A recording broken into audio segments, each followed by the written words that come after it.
तमसो मा ज्योतिर्गमय मृत्योर्मा अमृतं गमय ॐ शान्ति शान्ति शान्तिः ॐ May the divine lead us from the unreal to the real, from darkness to light, from death to immortality. Om, peace, peace, peace.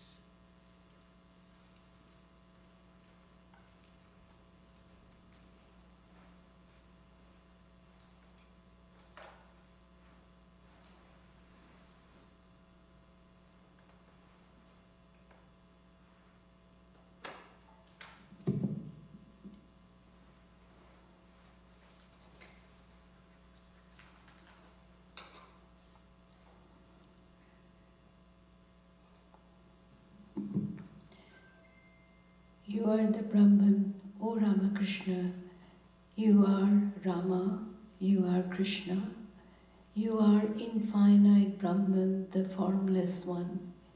You are the conqueror of lust, gold in human form. You are friends of the poor. You are compassionate, incarnate of divine. O Ramakrishna, I bow down to your feet.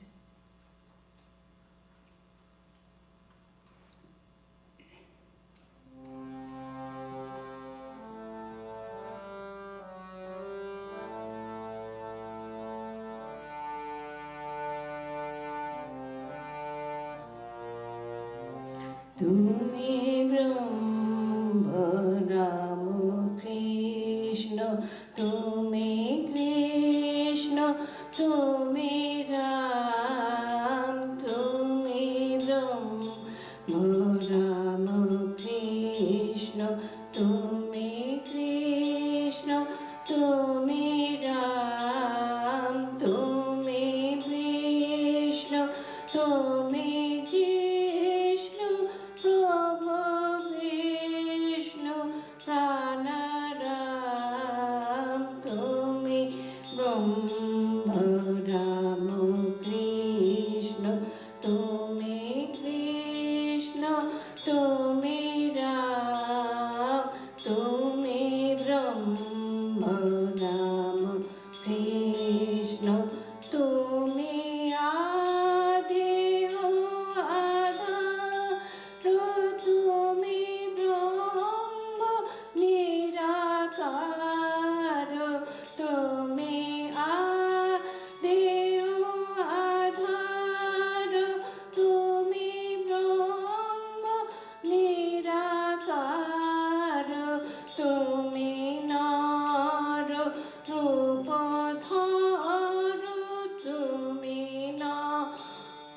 Prana Ram, Tumi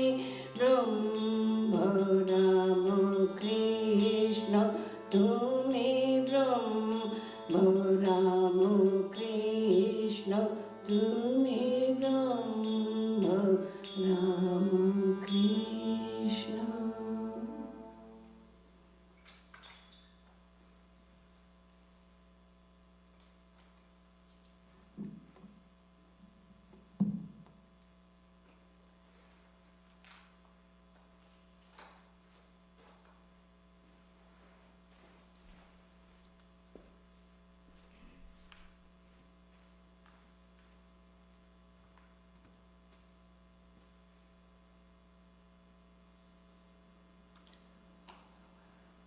I am reading from the book Spiritual Life for Modern Times by Swami Kripamayananda.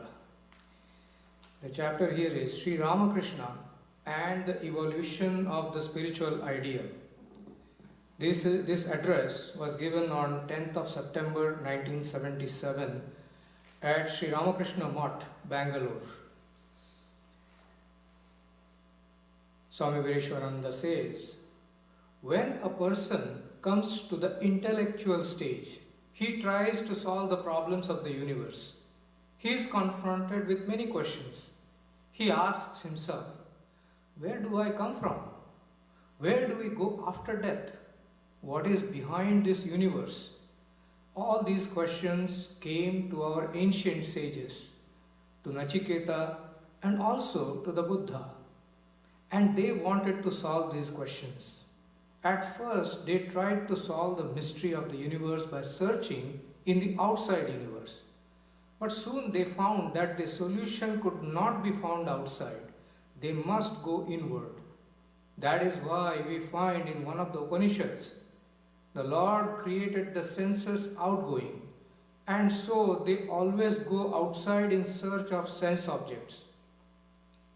But some great persons tried to realize the truth, turn them inward, and try to attain immortality.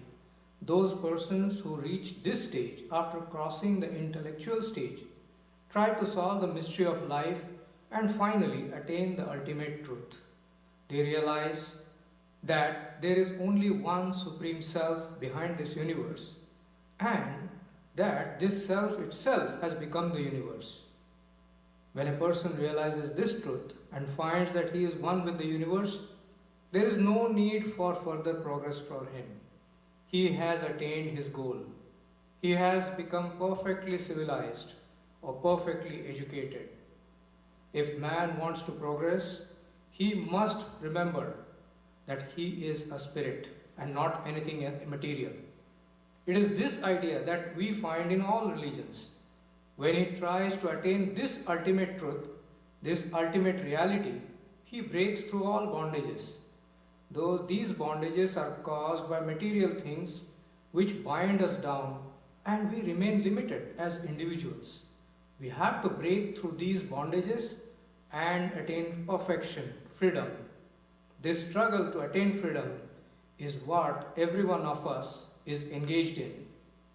It was on this spiritual plane that we had one of the greatest luminaries of the last century in the person of Sri Ramakrishna. One of the greatest of those was that people had lost faith in God because there was no scientific proof or explanation for the existence of God. Sri Ramakrishna, by his experience, direct realization, proved that God exists. As he told Swami Vivekananda, God exists and I talk to him. As I talk to you, and I can also make you realize him. That kind of answer, which was gained by direct experience, gave a good answer to the scientific agnosticism that was prevailing at that time. Here is it. Now a short period of meditation.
Good morning to everyone.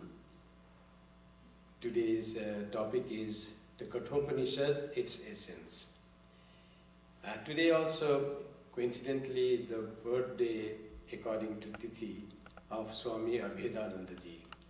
Swami Abhedananda ji, direct disciple of Sri Ramakrishna, brother disciple of Swami Vivekananda, was known among his brother disciples as Kali Tapasvi. He was very austere and very given to learning, study. So he was very Advaitic, erudite. He preached Vedanta in the West, in New York, for about 21 years. So a long time. And many books are there, his complete works. So on the birthday of such erudite Vedantist, to talk about Upanishad is very befitting. So Kathopanishad is one of the many Upanishads. They say there are 108 Upanishads.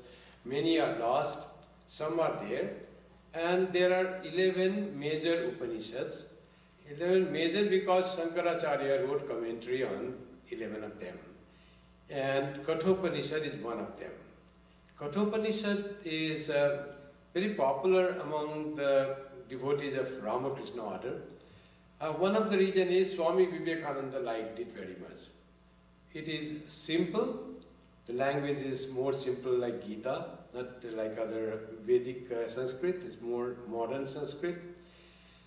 And it understandable, the very thing it proposes is very graspable, though the message of Upanishads need a little penetration, little explanation.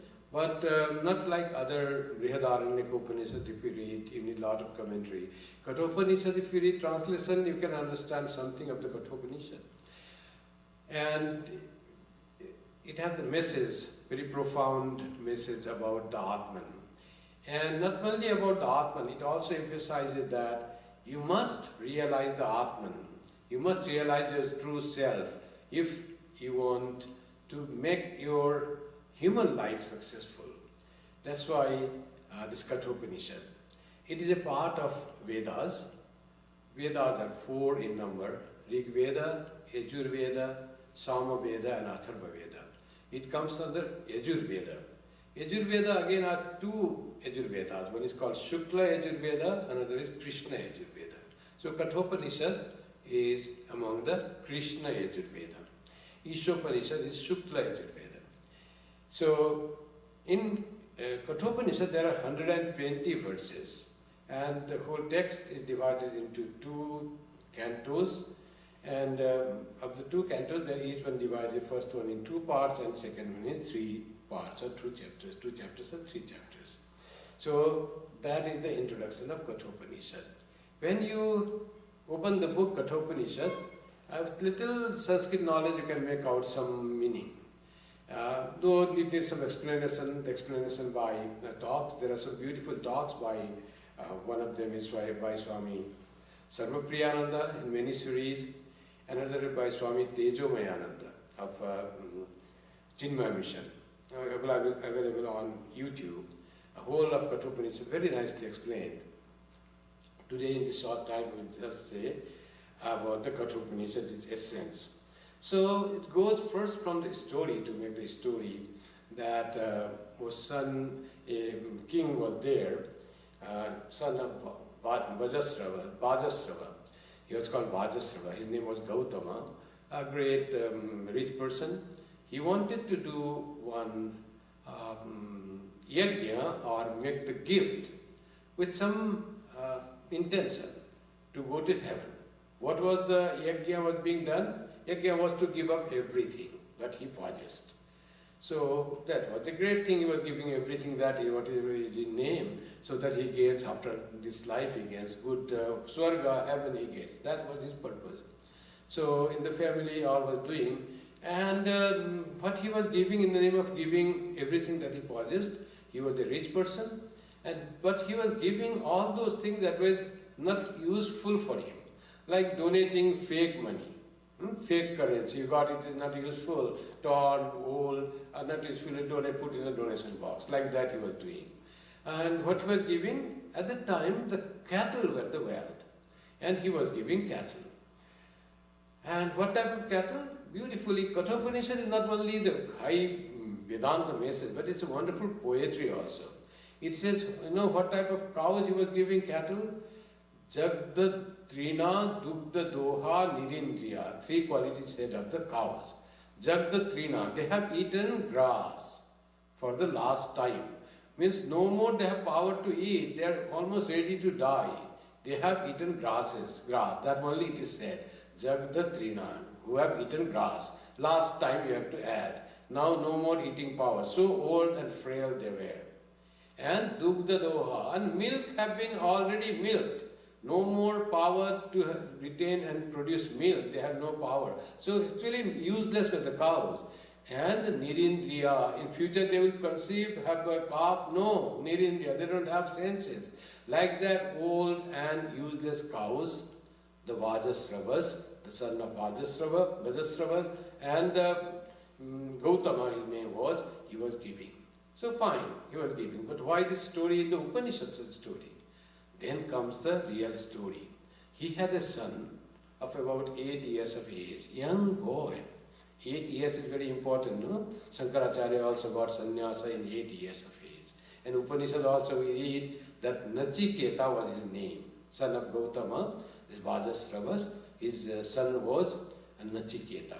Nachiketa, only young boy of 8 years, suddenly it is said in the Upanishad, it says, Shraddha Vivesha Somnanyata. As if Shraddha entered into him. A faith entered into him. And then he thought, what is faith entering? Suddenly faith entered him. I am the son of this king. I need to do something for my father. He is doing such an act, instead of going to heaven, he will go to hell. Pretending to give something for some good cause, and he is not doing in a rightful manner, in rightful attitude. He is making his farce of the yajna, and it's all bad effects will come to that person, a very worldly person, and doesn't want to part with his the thing that is useful to him. Only he wants to give that are not useful, as if God will not understand. God will surely understand, and he will be much in trouble after that. He will go to hell. Where is heaven for such a person? This is thought by an 8-year-old boy. And not only that, he understood the ill effect of what his father was doing. But also Shraddha came to him. I am his son. I need to protect my father and refrain him from doing the bad thing. Then he went to the father, didn't confront directly, Dad, why are you giving this old cows? You are not supposed to give, you are supposed to give the useful things. He didn't say that way. He just said, Dad, whom are you giving to me? As owner of this house, I am also like your property, like your being, I belong to you. So you are giving everything that you have, that you possess. So I also belong to you. Whom are you giving me? This Vajasravas never thought that he will have to give his son. Only he wanted to give some wealth in the form of cattle. And that were also old and decrepit cows, useless cows. Then this Nachiketa, Shraddha had entered, he wanted to help his father, and he wanted to do something good to his father, and he had confidence that he can do something nice. And with this faith in himself, that is Shraddha. Swami Vivekananda describes Shraddha as faith in God and faith in oneself. Only faith in God and no faith in yourself, you will not have true faith in God. So Shraddha is that I can do something, I have that power, God has given me that power. If you think that something you have got from God, is the blessing of God, so there is no arrogance in some Shraddha. I can do by the power of God that is in me. I belong to this lineage. Sometimes we have Shraddha for lineage, that I belong to such a family which never told a lie. Rama has that Shraddha. I belong to the family where life was even sacrificed for the sake of keeping the true words, keeping the promise. That was the lineage. Raghukula Riti Sada Chali Ai Prana Jai Varu Vachana Na Jai. Rama said in the Tulsi Ramayana, it is written that Rama thought, it is the lineage, our lineage, that in our lineage it has been there. Even the lives are sacrificed, but we don't go against the words. My father has some words to his wife, one of his wives, so, and that has to be kept. He had said Rama should go to forest. Now everybody wanted Rama to be king. Even the king Dasaratha wanted to be king. Only one person somehow wanted him to go to forest. And Dasaratha had given word to his wife Kaikeyi that whatever you want boon, I will give you 2 boons. One of the boon at this time when Rama was being coronated, he asked, I want Rama to go to the forest. And second boon, I want my son Dasaratha, my son Bharata to be the king. Now everybody said, why you have to listen to that? When it was asked, date expired, promise date expired. It was asked many years ago. But there is no expiry for promise. He said, whenever you want, you can ask. Dasaratha had said to Kaikeyi. And this time she asked, Rama said, everybody said, you don't have to follow that. And Bharata was not even consulted. Rama said, no, I will go to forest because word has to be kept, even we can sacrifice our life.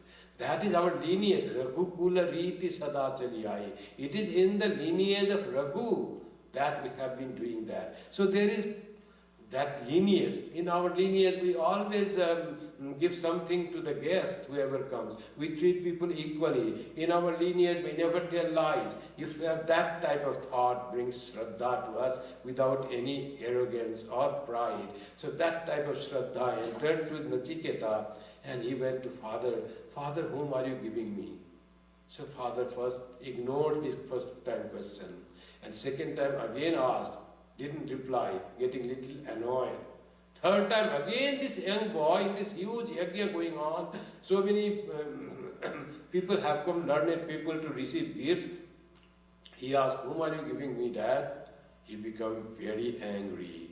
When one becomes angry, one forgets what one is saying and what one is doing. The person doesn't remain that person. He becomes something else. All intellect is gone in anger. It is said in the Gita also, when one becomes angry, the person loses his own identity, who he is and what he should do. Like that. So here also he became very angry and he said, I give you to death. Mrittave tvam dadami iti. I give you to death. Go to death. Go to hell. Like that say. He didn't say hell. He says go to death. Now this Nachiketa, who had faith in himself now, he thought, why did father say this to me? Why did he say, ask me to go to death? I am not that very inferior.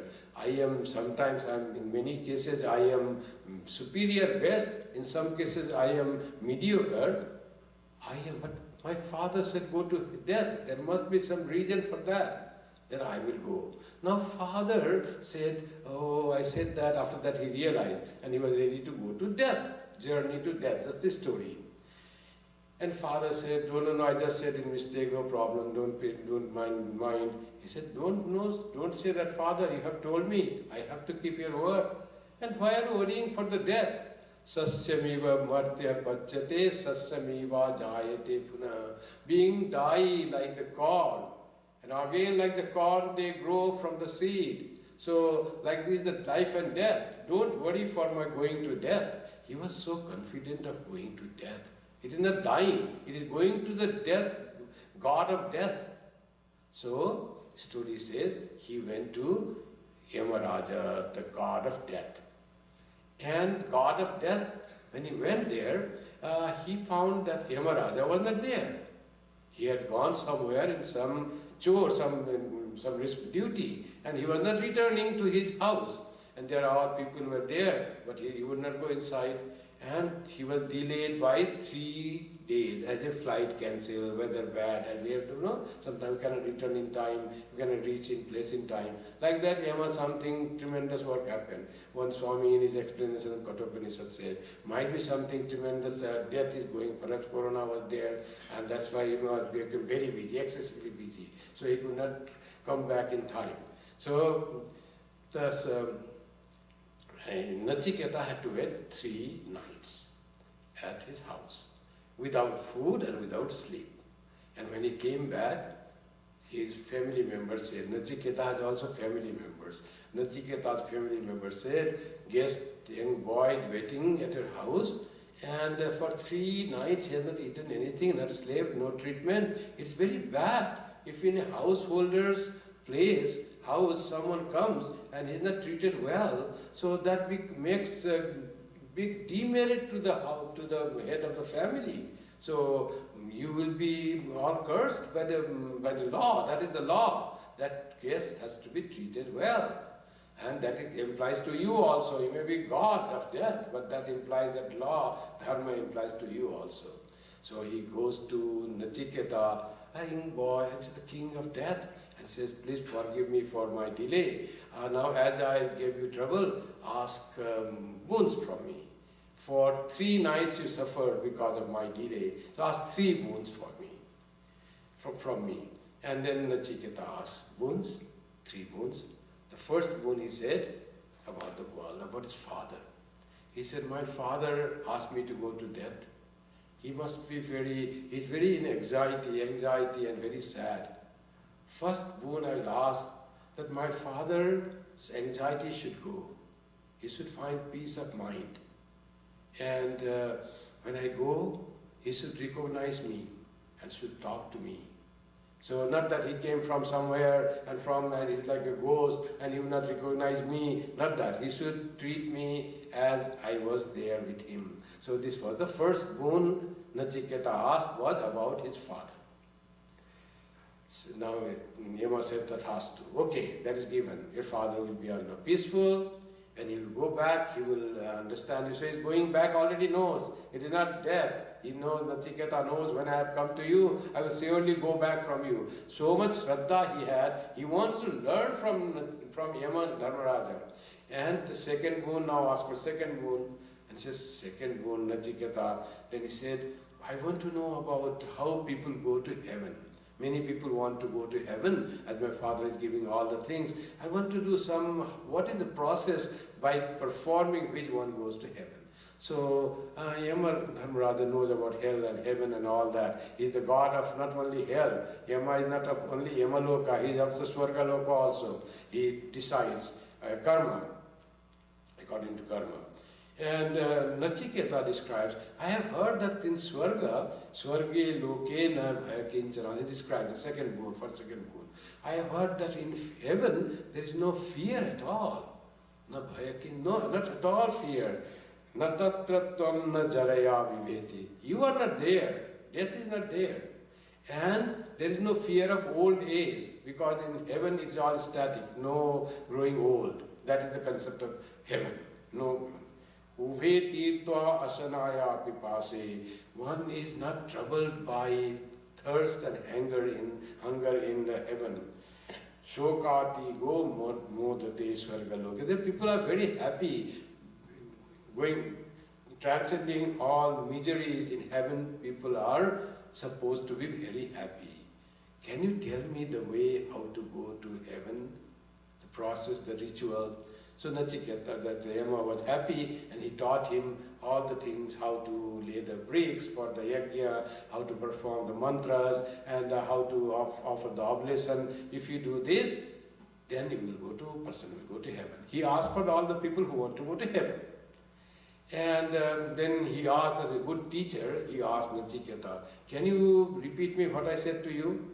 If you know this and you don't teach to the people in the world, what is the use of that? He wanted that to be taught to the people, to the world. And Nachiketa, this mantra is not given in detail, but it is said Nachiketa repeated the teachings of Yama verbatim, whatever he had taught, he repeated in such a wonderful way. This Yama was very happy. Such a wonderful teacher. Ascharya Vakta Kusalosya Labdha. That's what is the word of Kathopanishad.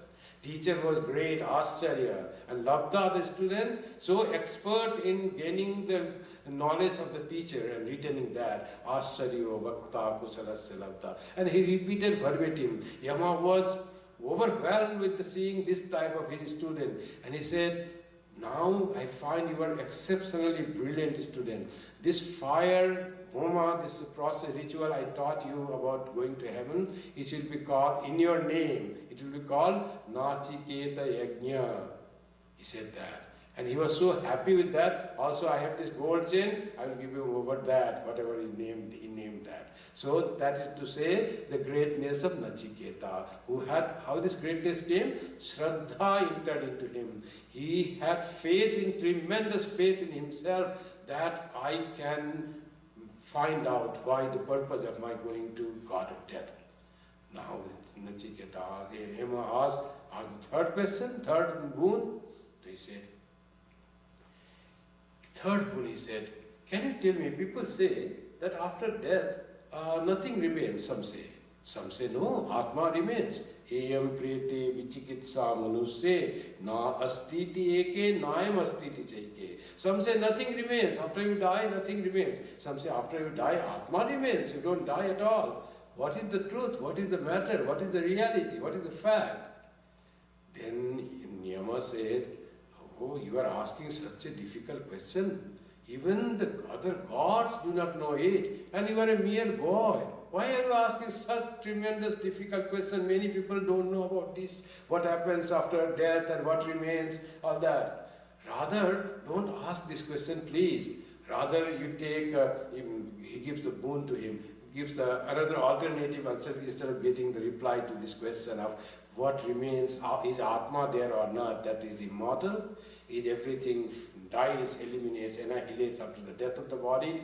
Instead of getting answer to this question, can you accept this thing? Satayusa putra putran vrinishva. Ask for hundreds of your children, progeny, and the son and the grandchildren, and bahun pashun hasti hiranyamaswan, and ask for many cattle and elephants and gold and horses. Ask for all the riches that one craves in the world. Bhumir mahat ayatanam vrinishva. And ask for the huge mass of land in the earth. I will grant that. Swayam chaiva jiva sarado yavadrichasi. And also you ask for long life. However long you want to live, you can live. 100 autumns, he says.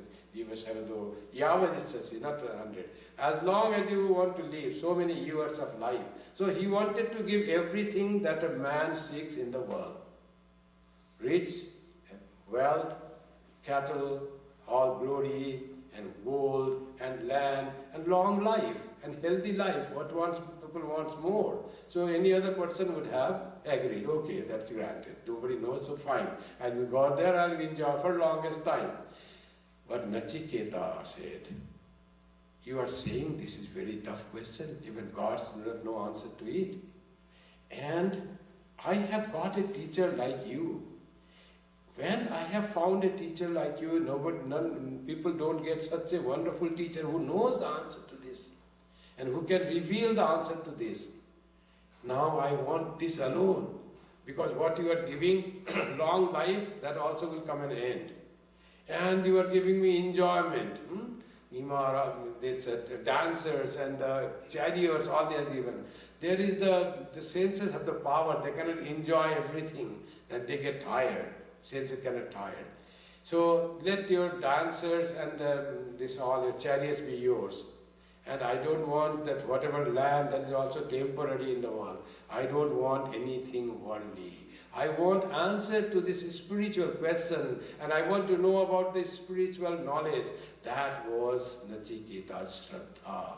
And he said that when others don't know, gods don't know, that much Shraddha had come in him, that I can understand this knowledge of the spirit, the spiritual knowledge from Yama. Nothing less than that. Yama was in fact very happy with Nachiketa. He really didn't want, it's not that he didn't want to say, he wanted to say to this exceptional student, it is the Kusalasya Labdha, but he wanted to taste him finally, how much of greed he has, how much of greed for enjoyment of the world he has. When he found, Yama found that he had no, then he started saying about the ultimate reality. You know, beyond this perceptible universe, there is ultimate reality. And the ultimate reality is pure consciousness. By that pure consciousness, existence, knowledge, bliss, Satchidananda, this whole universe, from that it has come. And you find this shining all objects, sun, moon, stars, all they shine by the sign of that being. Shining, that being shining, that shines. And in that state of ultimate bliss, na tatra suryo bhati, na chandra taraka, nema vidyuto bhanti. And their sun doesn't shine, and neither moon nor stars, nor there is a flash of lightning, no natural source of light.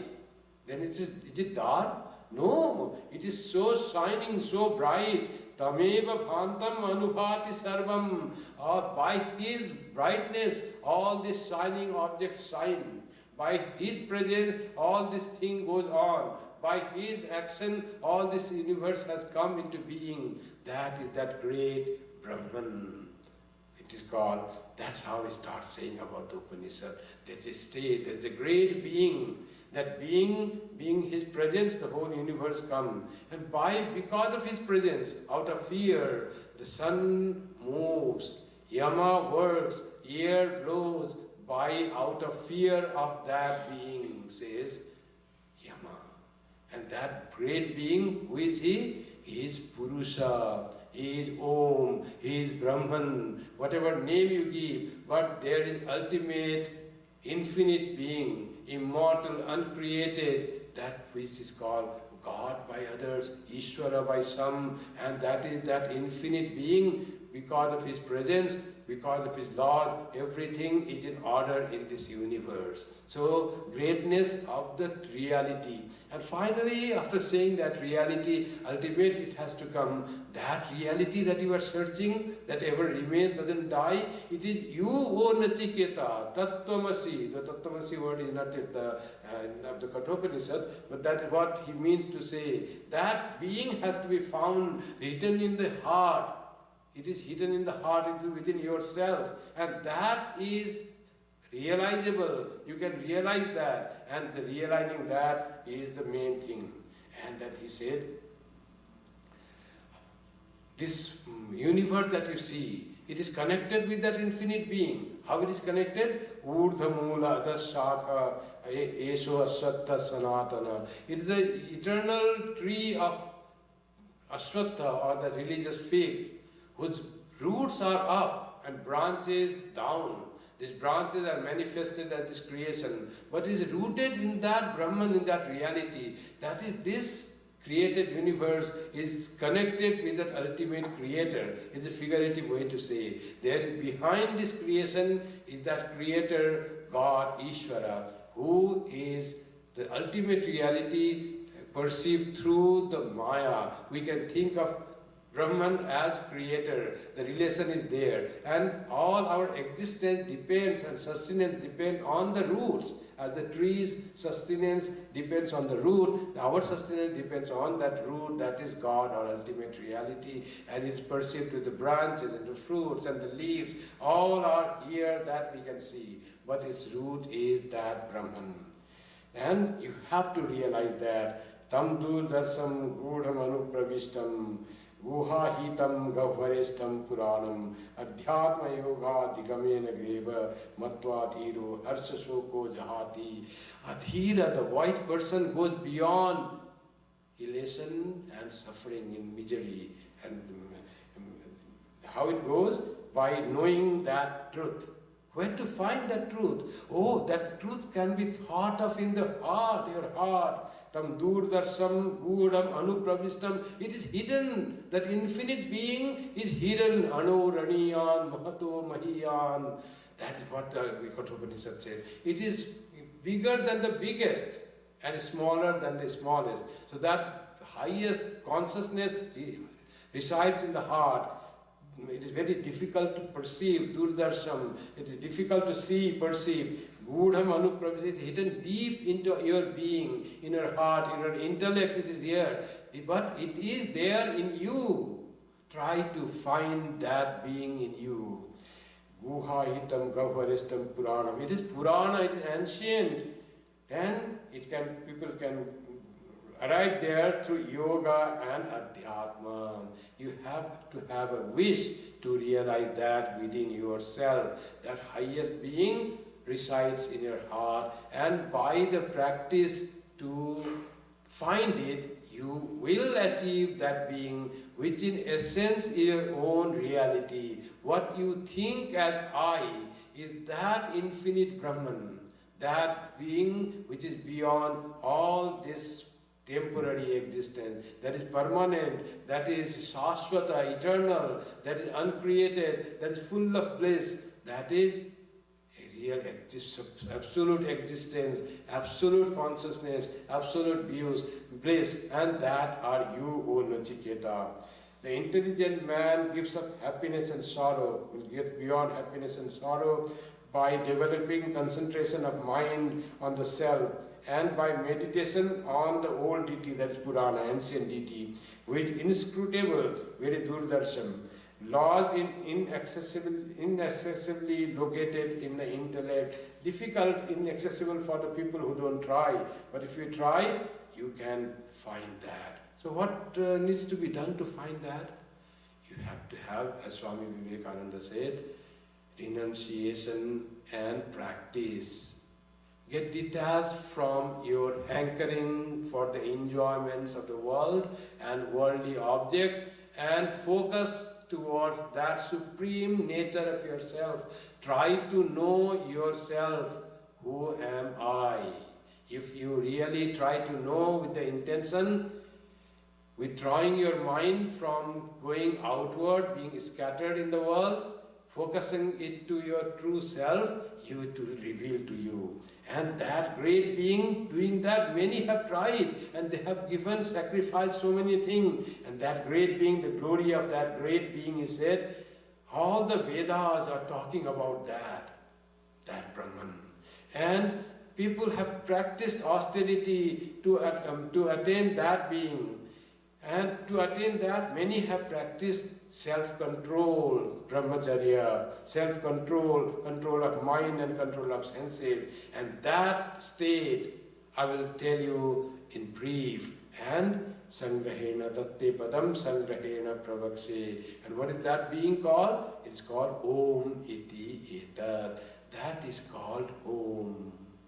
That is called Purusha. That is called Brahman. That is called Supreme Reality. That is called Atman. That is called the Self. All different names for the same state of the being. And that is lying within you. You are that. Later on in another Upanishad it is said, Tattvamasi Shvetaketu. You are that reality. Try to find out yourself and don't degrade yourself thinking you are mortal being. You will die with the death of the body. You are in the mercy of the world. Sometimes it makes you happy, sometimes makes you unhappy. You are not that. You are the master of your own self. You are that great being. Nobody can make you miserable. You are that powerful Brahman.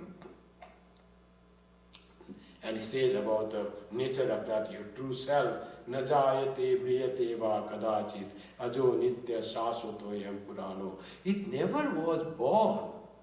And it never dies. It is unborn, eternal, and everlasting.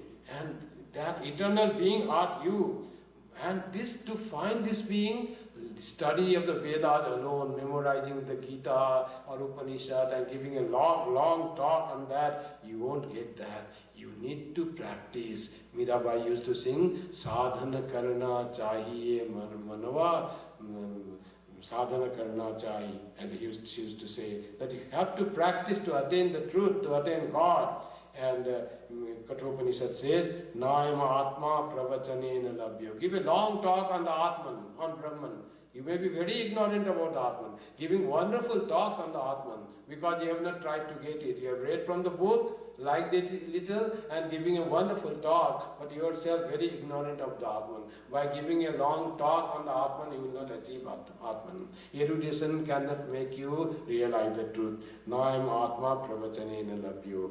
And you are very intelligent, very sharp, wonderful memory. Namedhaya, that also won't make you reach there. Na bahudha srutena. You have heard so much of Veda Upanishads and talks and YouTube lectures. Nothing will take you there. You have to practice yourself. Yeme vaisha prinite yena labhya. Only those whom the Atman wants to reveal, then Atman is revealed. So how the Atman will reveal if it is not done by any practice of hearing, reading, listening? How it will reveal? Through intensity of desire to attain it. What is called Shraddha and Abhyasa and Vairagya. By that alone it will be done. Vairagya, as I told, not scattering our mind to the worldly things, focusing it to, and Abhyasa is trying to think of that glorious being. And one day it will be chosen, it will reveal itself. Yame Vaisha Prinute Tena Labhya. It will reveal itself. Atma Viprinute Tanumsam. And he gives many examples of how to know about the Atma. Your body, what is the relationship between body and the Atman? He says body is like a chariot, like a car. The chariot, he gives the example. Atmanam Rathinam Viddhi Shariram Rathamevatu. And Atma is the Rathin, who is the master of the sitting in the chariot. That is Atman. And body is the chariot. Chariot is drawn by the horses. What are the horses? Indriyani Hayana. Horses are the senses. It takes you, the chariot is taken by the senses. And where does it walk? Horses walk on the Vishaya, on the objects. Objects are the Vishaya. And who is the charioteer then? Charioteer is Buddhi, intellect. And what are the reins? Reins by which the horses are controlled, that is mind. So chariot, then charioteer, then reins and horses, and on which the horses walk, the road. Road are the objects. So if the Buddhi is strong and it controls the reins and the horses are controlled, then it goes on the road, right path. And if Buddhi is slackened, mind is inalert, it's not alert at all, and then horses will go helter-skelter and you will fall in a ditch. The whole body will fall along that. This Rathin, the Jivatma, will also not reach the goal. So always be alert that are you traveling on the right path? Are you doing the right thing? Are you speaking the right speech? Are you thinking? Are you in the right type of thinking? Are you behaving well with the people? Always alert. Always ask question to yourself what you are doing. Reflect upon the things always. Then you will find something wrong, then rectify. And that is how you sharpen the intellect. And when intellect is sharpened, then rain will be under control, horses will be under control, your chariot will go on the road wonderfully and you will reach the goal. And he says, sense objects are great, indriyebhya parahyartha. And arthebhyasya paramana. And the mind is greater and subtler and greater than the objects. Objects are greater than the senses, and the mind is greater than the objects. Manasastu para buddhi. And higher than the mind is buddhi, intellect. Buddhir atma mahan para. Higher than the buddhi is that jivatma. That which says I, that ego is jivatma, is greater than buddhi. Mahata parama vyaktam. What is greater than mahat, the ultimate source that from the cosmic mind? Greater than cosmic mind is avyakta, the mula prakriti, the unmanifested universe, the mahamaya, the mahashakti, unmanifested aid. That is higher than even mahat. From that prakriti, mahat, then comes our mind, and then buddhi. That mahata, then greater than avyakta is purusha, that is higher than avyakta, mula prakriti, the creative power of this universe. Higher than that is that purusha, that consciousness. But what is higher than purusha? The Kathopanishad answer, Purushanna param kinchit. There is nothing higher than Purusha. Sakastha saparagati. That is the highest, that is the supreme goal. Nothing is greater than Purusha. That Purusha is that Om, that as I said, Om iti. People have prayed for that, people have practiced so much of spirituality. I will tell its name in brief. Om iti, that is Om, that is Brahman, that is also Purusha, and that is the ultimate reality. That art you, said in another Upanishad. So this Kathopanishad tries to take us by giving the glimpse of the truth and inspiring us to practice and move towards the reality which is the bliss, our birthright. We are born to realize that we are that blissful being, undisturbable by this world, not to ever fall in misery and fear. To conquer fear of old age and death is possible by realizing that we are that self, that Atman, which never was born, which never will die. It is Satchit Ananda Swarupa. It is eternally absolute existence, knowledge and bliss. That's what Kathopanishad tries to explain in beautiful poetic way through many verses. Please, if you have time, please try to listen to the YouTube lectures by Swami Sarvapriyanandji and Swami Tejobayanandji. Thank you for listening to this.